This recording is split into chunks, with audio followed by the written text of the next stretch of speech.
C'est la vidéo du mardi, toujours avec la tasse de café. Et salut, salut! Laissez-moi vous rehausser un peu le menton, l'équipe.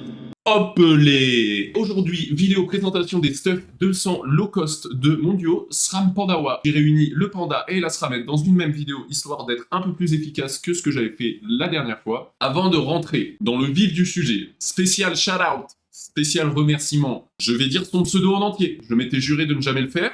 Ça n'était jamais arrivé jusqu'alors. Merci à la grosse veine bleue pour ce don. Hein, voilà. Les panneaux niveau 200 low cost que vous allez voir dans cette vidéo, je ne les ai pas achetés. Parce que regardez, le mec vous fait une vidéo PL Lida il y a 4 jours, et maintenant il vous avoue qu'il n'a pas payé ses panneaux. Évidemment que le jeu est simple, évidemment que le jeu est simple quand on est créateur de contenu, l'équipe. Évidemment qu'il y a des avantages à ça. Bien sûr, 50 abonnés, à l'heure actuelle en tout cas. Et pourtant déjà 2 panoplies level 200 dans la pocket. N'hésitez pas, hein, d'ailleurs, hein, serveur Salar, moi j'adore les donations à la base. Hein. Vraiment, il n'y a pas d'histoire d'ego, d'honneur, nani, nana. Non, non, on voit, il n'y a pas de problème. Gros merci à Ven, que je vais continuer d'appeler Ven à partir de maintenant. On a dit le pseudo en entier une fois, ça y est, c'était pour le respect. Mais globalement, panoplie air et terre que je dois entièrement à Ven Bleu. Je vous mettrai de toute façon des passages du moment, c'était l'époque stream où il m'offre ses panoplies. Ça m'est extrêmement bien. Vu notre trésorerie sur Salar, j'aurais pu me financer ces panoplies, mais en fait, c'est pas un argument, parce que le fait qu'il donne gentiment ses panoplies, déjà, ça fait vraiment plaisir. Ça aide énormément. Parce que les kamas que je n'aurai pas à mettre dans ces panoplies, c'est des kamas que je vais pouvoir mettre ailleurs vis-à-vis de mon installation Salar, et en fait c'est trop un luxe, c'est trop un luxe de fou, donc un grand merci à Ven. C'était pour le petit passage, remerciement des dons, c'est aussi normal quand je reçois des donations de remercier les gens qui m'en font, surtout quand c'est aussi conséquent que double panoplie level 200 low cost sur serveur pionnier. Waouh, tout d'un coup là, comme ça. Trop chiant de devoir cliquer sur accepter. Pour ma défense, Ven ralentit le gameplay multi-compte, d'accord? Il va privilégier monocompte. Les 20 millions de kamas seront à faire valoir pour la communauté, pas pour ma gueule. Le streamer boost, oui, complètement. Merci beaucoup, Ven. Tu es comme ça, double pouce en l'air. Merci pour tout ça, c'est magnifique. Surtout que Ven, le mec, ça, et après on part à la présentation de Stuff la Team, je le jure. Mais Ven, c'est pas, il offre des items. Le mec, il te dit, fais-moi un Dofus Book, tu fais le Dofus Book, ça arrive dans l'échange. C'est une folie. C'est Noël avant l'heure. Ven, ce n'est plus Ven pour moi, c'est le Père Noël. D'accord? Oh l'équipe, c'est Sinbad du montage ici. Les plus attentifs d'entre vous, vous avez dû voir passer des Dofus dans les donations de Ven. Il faut savoir que je n'ai pas utilisé ces Dofus, vous ne les retrouverez pas dans le stuff que j'ai utilisé sur SRAM Panda, parce que même si je suis corrompu jusqu'à la moelle et que j'adore les donations, pour ce qui est des Dofus, en général, j'aime bien jouer que ceux que j'ai déverrouillés à travers les quêtes. Je n'ai jamais acheté de Dofus en HDV, c'est un truc pour moi, le Dofus, ça doit s'obtenir force des clics. Voilà, comme ça, vous n'êtes pas étonné de pas les voir dans le stuff, c'est normal, on n'a pas encore fini le Dofus des glaces. On se retrouve du coup en jeu pour faire un point sur ces panoplies, en commençant par les panoplies de la SRAMette. Regardez juste d'abord ce petit skin. Je crois que je suis le seul à l'aimer, mais vraiment, je trouve qu'il y a un... Je l'aime bien. Je sens qu'il est chimique, il n'y a pas de problème, mais moi je l'aime bien. Il a été designé avec mon frère moi-même, donc je peux que l'aimer d'autant plus. C'est son bouclier slip que je porte là, donc shout out à mon ami moi-même. On est resté sur les mêmes logiques de réflexion pour les personnages, c'est-à-dire que le SRAM est toujours full terre et le Pandawa est toujours full agilité. On se retrouve du coup avec un SRAM terre à 1500 de stats si on compte la puissance sans le parchotage, je ne suis toujours pas parchoté élément sur les persos, 4000 HP, et puis derrière on a 180 dommages fixes, un mode en 12 PA, 5 PM, 5 de portée modulable, il me semble, que c'est vraiment la panoplie terre low cost, clean de base. Encore une fois, je le répète, ce sont des panoplies low cost, donc c'est du low cost 200 PVM, mais ça me convient largement pour ce que je veux faire actuellement.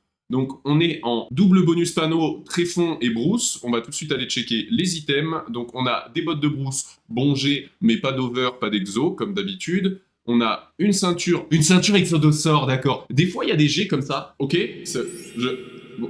Voilà, ça marche. Du coup, on a une ceinture brousse exodosaure, un anneau brousse over 48 vitalité, sachant que moi je joue SRAM terre réseau slash one shot, donc les over vitalité c'est pas forcément ce qu'il y a de plus optimisé. Quand j'irai passer de la FM sur ces stuff, moi je vais aller chercher beaucoup de pourcentage d'ossor, mais des gros pourcentages d'ossor, donc aller chercher les 2 sur chaque item. La vitalité c'est pas forcément ce que je cherche, de ce que je lis en me renseignant, etc. Quand on joue terre, réseau et surtout en PVM. N'allez pas chercher des over vita, en tout cas sur le SRAM. Allez chercher des over offensifs, voire des exos offensifs pour éteindre les monstres plus vite. Le crustique, lui, il est classico, on a les stats où il faut, on a explosé les dommages neutres, mais bon, on n'en a pas extrêmement besoin. Ce qui nous intéresse, c'est la force et les 2 terres. Un collier tourton qui n'est pas mauvais G. N'hésitez pas à chaque fois à mettre pause sur les items, mais j'essaye vraiment de ne pas vous faire des vidéos aussi brouillons que la dernière fois. comme ça déroule pas trop mal. Derrière, on a un masque Cthulhu, 1% dommage distance, donc voilà, très bien, ça fait le taf. On a une Capologie over 18 de vitalité, c'était vraiment histoire de dire qu'on a un over, mais pareil, les over vitalité,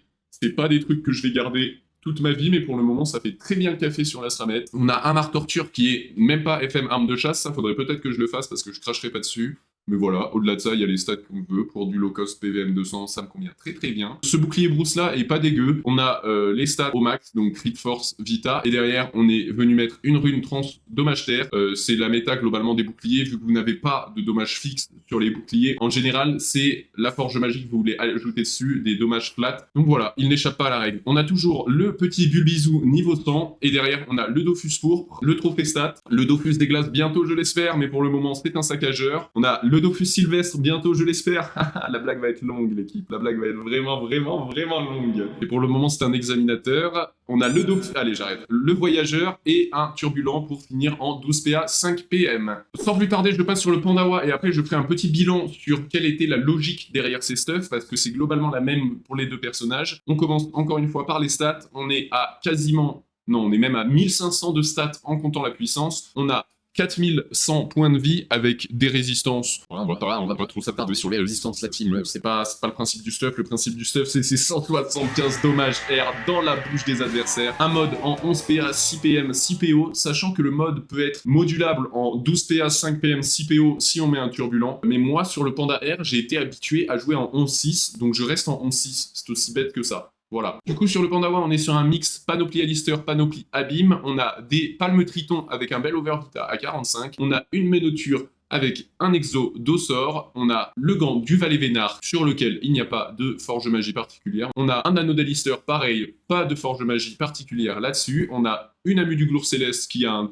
très bon jet Nirper de ce que j'analyse, mais pas d'over ou d'exo ou quoi que ce soit. Il nous manque un point de sagesse, mais sinon on est sur une Glour Céleste perf. On a une couronne d'Alistair avec 25 d'over vita, sachant que sur la panoplie agilité, la vitalité est beaucoup plus acceptable que sur la panoplie terre du SRAM, parce que déjà elle est sur le Pandawa, donc le Pandawa c'est plus celui qui va avoir tendance à tanker quand il y a besoin de tanker, et aussi sur les fois où je vais jouer la panoplie agi sur le SRAM R, lui, ne dit pas non à des over vita. On a une cape indescriptible, bon jet, mais pas de forge magie particulière. On a une Mantache qui, elle, est arme de chasse, donc ça c'est royal. On va pouvoir commencer à drop les viandes quand on aura décidé de monter ce putain de métier jusqu'au level 200. Et derrière, on a une égide d'Alistair tout simple. On a toujours le Bulbizou en familier avec trophée stat, trophée dommage, Dofus pourpre, Dofus émeraude vu que c'est le Pandawa, examinateur et voyageur qui me permet justement d'aller chercher le 11-6 et non le 12-5 dont je vous parlais précédemment. Je préférais préciser cette histoire de PAPM parce que peut-être que vous voudrez réutiliser cette panoplie low cost level 200 sur d'autres classes et ce n'est pas toutes les classes qui préfèrent le 11-6 au 12-5. Donc je précise, comme ça vous avez toutes les clés en main pour vous faire plaisir l'équipe. Pour conclure la vidéo, voilà, c'était ça que je voulais vous dire. L'idée de ces stuffs, ils ont été pensés intelligemment. Je m'explique sur penser intelligemment, c'est que globalement c'est les items méta, mais ils ont été pensés intelligemment parce que le but c'est de pouvoir faire évoluer cette base de stuff. En gros, les stuffs, il y a une énorme base qui va rester sur mes personnages. Je pense à la Alistair, je pense à la Bruce, je pense à la Tréfond sur le SRAM, mais globalement, par exemple, la panoplie finale du SRAM Terre Réseau, on va venir remplacer le masque Cthulhu et les bottes Bruce pour aller chercher une coiffe Arbour et des bottes du compte Arbour. Pareil pour le mode agilité, actuellement, on a genre une amulette Glour Céleste, une menoture. C'est complètement envisageable d'aller chercher au fil des exos PA et PM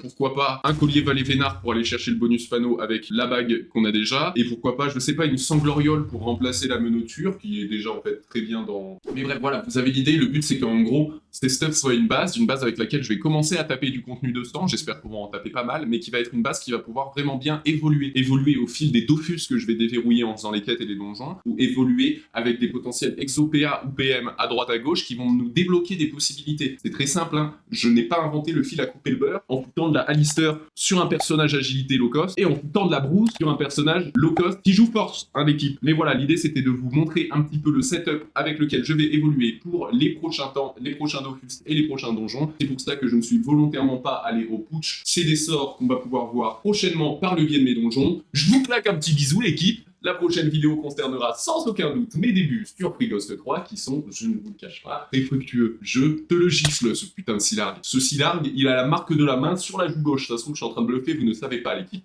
En tout cas, comme d'habitude, n'hésitez pas à vous abonner, à laisser des commentaires. C'est globalement les deux trucs les plus gratifiants pour moi quand je sors des vidéos. C'est de voir le compteur d'abonnés augmenter un peu comme un Jackie Tuning. Là, je vois la chaîne YouTube, elle se développe. Puis aussi, bien sûr, il y a le fait d'interagir avec vous en commentaire. C'est deux choses que je kiffe. Donc n'hésitez pas. Si vous regardez les vidéos et que vous n'êtes pas abonné, on le sent. Tu me poses pétard, je suis chaud. Moi, attention, je suis super dangereux. Je rigole, je viens de faire un bisou et je le dis à jeudi, mes potes. Mouah. Prenez soin de vous, évidemment. Ah voilà. Moi je te piche tout.